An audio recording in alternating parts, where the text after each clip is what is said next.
ഇപ്പോഴും സഹ പാനലിസ്റ്റുകൾ എല്ലാവരോടും ഞാൻ ചോദിക്കുക, ഈ 2 കോടിയിൽ പരം രൂപ വാങ്ങിച്ചതിന് ഒരു നാരങ്ങ മുട്ടായി വാങ്ങിച്ചു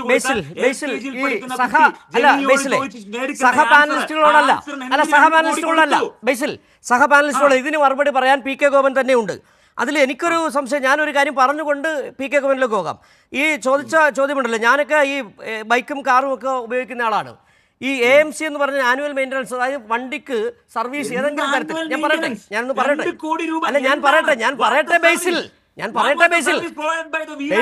പറയട്ടെ ബേസിലിന്റെ ചോദ്യം ചോദിച്ചു, അതിന് മറുപടി പറയാൻ പി.കെ. ഗോപൻ ഇവിടെ ഉണ്ട്.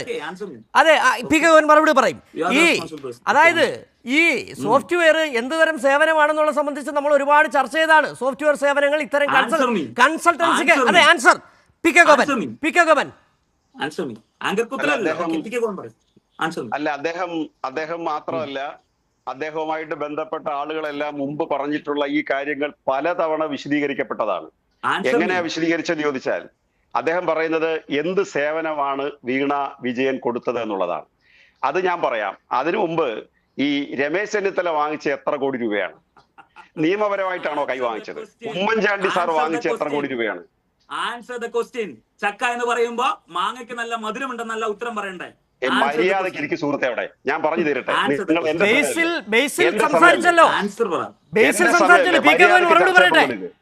നിങ്ങൾ മര്യാദക്ക് ചർച്ചയിൽ പങ്കെടുക്കുക. നിങ്ങളുടെ ചോദ്യത്തിന്, ഏത് ചോദ്യത്തിന് ഉത്തരം പറയാം. ഞാൻ ചോദിച്ച ഏതെങ്കിലും ചോദ്യത്തെ നിങ്ങൾ അഡ്രസ് ചെയ്തോ?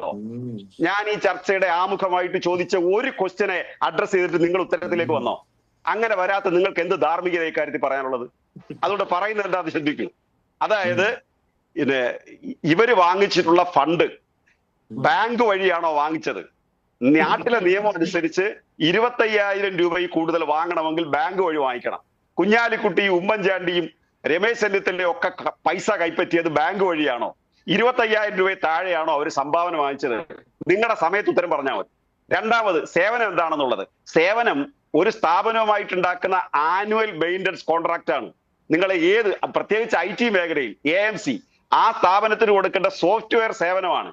ആ സേവനം ഏത് സമയത്താണോ അവിടെ വേണ്ടി വരുന്നത് അപ്പോഴാണ് കൊടുക്കുന്നത്. അല്ലാതെ എല്ലാ ദിവസവും വീണ തൈക്കണ്ടി ഒരു പൊതിച്ചോറും കെട്ടിക്കൊണ്ട് ഈ പറയുന്ന CMLR കമ്പനി പോയി ജോലി എടുത്തിട്ട് വൈകിട്ട് 5 മണിക്ക് തിരിച്ചു വരുന്ന ഒരു ജോലി അല്ലാതെ. അത് നാട്ടിലുള്ള സാമാന്യ യുക്തിക്ക്, അതിന് നാരങ്ങാമിഠായി പോലും കഴിക്കേണ്ട പ്രായം വേണ്ട ബേസിലെ, അതിനേക്കാൾ താഴെ പ്രായം മതി. ബലൂൺ പൊട്ടിച്ച് നടക്കുന്ന പ്രായം മതി അത് മനസ്സിലാക്കാൻ. പക്ഷെ ഇവിടെ പ്രശ്നം പൊളിറ്റിക്സ് ആണ്. പൊളിറ്റിക്സ് ആയതുകൊണ്ട് ഇത് പിണറായി വിജയനെ കണക്ട് ചെയ്ത് എടുക്കണമെന്നുള്ളത് കൊണ്ട്, ഇല്ലെങ്കിൽ കോടാനുകോടി രൂപയുടെ നികുതി വെട്ടിപ്പ് നടക്കുന്ന ഒരു രാജ്യത്ത് 1.25 കോടി രൂപ AMC വഴി അല്ലെങ്കിൽ ഒരു കരാർ വഴി കൈപ്പറ്റിയ ഒരു പെൺകുട്ടിയുടെ പുറകെ നടക്കണമെങ്കിൽ വല്ലാത്ത തൊലിക്കെട്ടി വേണം. അതുകൊണ്ട് ഇത് സാധാരണ ആൾക്ക് മനസ്സിലാവുന്ന കാര്യമാണ്. ഇനി രണ്ടാമത്തെ കാര്യം, പിണറായി വിജയൻ ഇത് ഈ അവരുടെ എക്സാലോജി കമ്പനി ഇങ്ങനൊരു സേവനം കൊടുത്തിട്ടില്ല എന്ന് പറഞ്ഞിട്ടുള്ളതാ. എക്സാലോജി കമ്പനിയുടെ ഒരു അക്കൗണ്ട് ഓഫീസറാണെന്ന് പറഞ്ഞത്. അയാൾ അതിനകത്ത് ചില കുറിപ്പുകൾ നോക്കിയ. പക്ഷെ എക്സാലോജി കമ്പനിയെ സംബന്ധിച്ച് ആധികാരികമായി പറയേണ്ട ആളാരാണ്? ശശിധരൻ കർത്ത. ശശിധരൻ കർത്ത നിഷേധിച്ചിട്ടുണ്ട്. എന്റെ കമ്പനിക്ക് സേവനം കിട്ടിയില്ല എന്നുള്ള അഭിപ്രായം ഞങ്ങൾക്കില്ല എന്ന് ശശിധരൻ കർത്ത നിഷേധിച്ചിട്ടുണ്ട്. നിങ്ങൾ ഉപ്പിലിട്ടതിനെ മാനിക്കുന്നോ ഉപ്പിനെ മാനിക്കുന്നോ?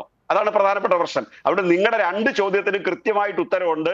ഒന്ന്, സേവനം ദൈനംദിനം കൊടുക്കുന്ന ഒന്നല്ല, അതൊരു വാർഷിക കരാറാണ്. ആ കരാർ അനുസരിച്ച് സേവനം കൊടുത്തിട്ടുണ്ട്. ആ സേവനം എക്സാലോജി കമ്പനി അതിന് ബദലായിട്ട് അവർ കോടതി പോയിട്ടില്ല. ഞങ്ങൾക്ക് വീണ വിജയൻ സേവനം തന്നിട്ടില്ല എന്ന് പറഞ്ഞ് എക്സാലോജി കമ്പനി എവിടെങ്കിലും പരാതി കൊടുത്തിട്ടുണ്ടോ? കൊടുക്കേണ്ടത് ആരാ? അവരാണ് പരാതി കൊടുക്കണ്ടേ. അവർ പരാതി കൊടുത്തിട്ടില്ല. ഇനി ഇത് സംബന്ധിച്ച് നിങ്ങളുടെ മാത്യു കുഴൽനാടൻ സുപ്രീം കോടതി വരെ പോയി. ഈ കേസ് എങ്ങനെയാ തീർന്നത്?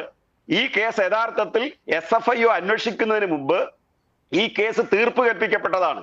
അങ്ങനെ തീർപ്പ് കൽപ്പിക്കപ്പെട്ട കേസുമായി ബന്ധപ്പെടുത്തിയിട്ട് SFIOയുടെ നീക്കം ഉണ്ടായപ്പോ എക്സാലോജിക്കാർ ഡൽഹി ഹൈക്കോടതിയെ സമീപിച്ചു. ഡൽഹി ഹൈക്കോടതിയിലെ ജഡ്ജസിന്റെ മാറ്റവുമായി ബന്ധപ്പെട്ട് അവർ കേസ് കേട്ടിട്ടില്ല. ഇപ്പൊ 2026 ജൂലൈ മാസം ഞങ്ങൾ ഈ കേസ് കേൾക്കാമെന്ന് പറഞ്ഞു വെച്ചിരിക്കുകയാ. ആ കേസ് ഡൽഹി ഹൈക്കോടതിയുടെ പരിഗണനയിൽ ഇരിക്കുമ്പോഴാണ് അത് പരിഗണിക്കാതെ ഇപ്പോ ED അന്വേഷണത്തിൽ ഇറങ്ങിയിരിക്കുന്നത്. എന്തുകൊണ്ട്? DYFIയുടെ സ്റ്റേറ്റ് സമ്മേളനം നടക്കുന്നു.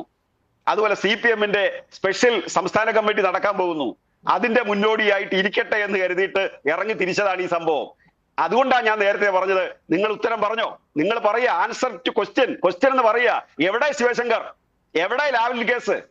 എവിടെ സ്വർണ്ണക്കടത്ത്? മറുപടി പറഞ്ഞിട്ട് പോയാൽ മതി ഇവിടുന്ന്. നിങ്ങൾ മര്യാദയ്ക്ക് മറുപടി പറ. എന്തുകൊണ്ട് ഈ ഈന്തപ്പഴത്തിലെ സ്വർണ്ണക്കുരു ലോകത്ത് അമ്മുമ്മ കഥകളിൽ പോലും വരത്തില്ല?